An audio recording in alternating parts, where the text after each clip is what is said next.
be concentrated. You can be alert. But all that will ever teach you is what not to do. You can be watchful. You can be concentrated. You can be alert. But all that will ever teach you is what not to do. You have to let it happen. Just like you have to let yourself go to sleep. You have to let yourself digest your food. So in the same way, you have to let yourself wake up.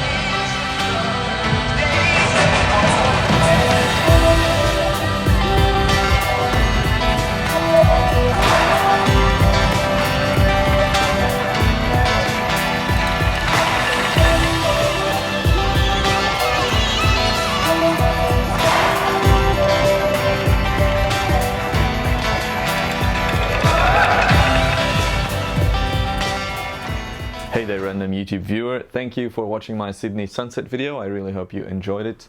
As always, I really enjoy making it. Time-lapse and hyperlapse is my hobby turned into my job. I figured I just wanted to share with you how I made this and give you a little bit of a behind-the-scenes input because I get the question quite a lot. It's like, oh my god, how did you shoot that?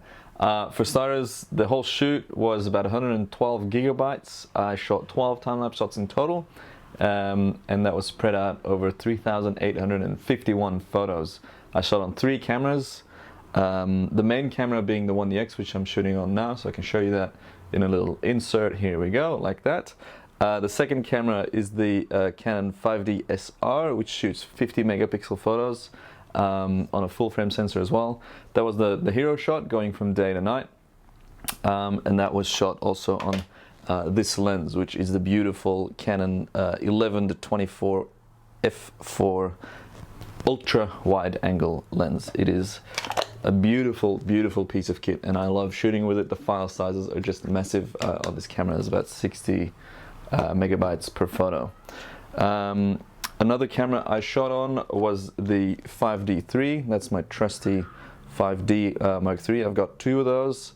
One has close to 600,000 clicks. That's just kind of what happens with shooting time-lapse, I guess, but it's still going strong, so that's good.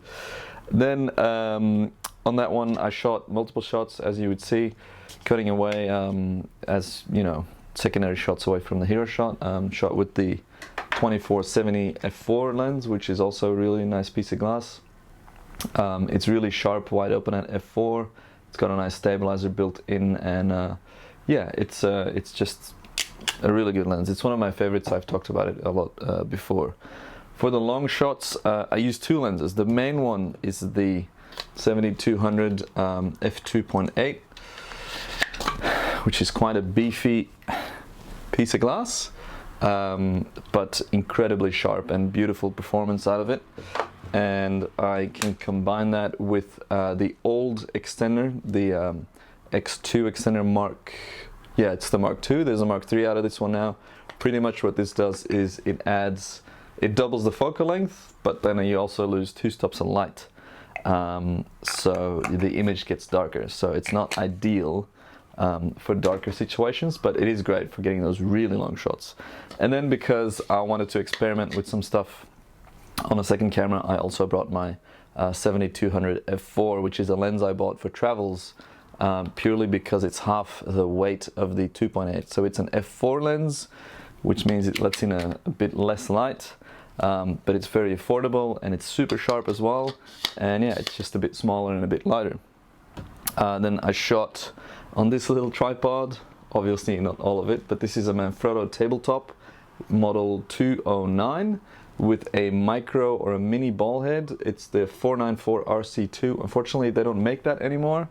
It's quite a bummer. And then other tripods, the big one, this is the MANFROTTO 190 with the new magnesium ball head on top, and the 190 Go tripod, which has these awesome twist lock legs that I love so much, with the same ball head on there, which is the latest MANFROTTO magnesium ball head. And then we have software, so I offload all the memory cards onto a external solid state drive. Data gets imported into Lightroom, where I organize and color grade the files. If it's a day to night shot, I treat it in LRTIMELAPSE as well. the metadata gets saved, and then I go to After Effects where I make the video sequences out of all the photo sequences, and I export them to video files, and then I edit those video files in Final Cut Pro X, and then I export that after recording this to put behind the video, so you get a bit more information on how I shot it. And that's pretty much how I made that video. If you have any questions, comments, suggestions for future videos, please drop them in the comments below. If you haven't subscribed already, you can do that. You can also turn on post notifications. And yeah, keep an eye out for future content and more information and tutorials and how-tos, even on the basics of photography and videography, because I've been getting the question a lot and I'm really keen on sharing more knowledge with you guys. So, as always, thank you so much for watching, and I'll see you on the next video.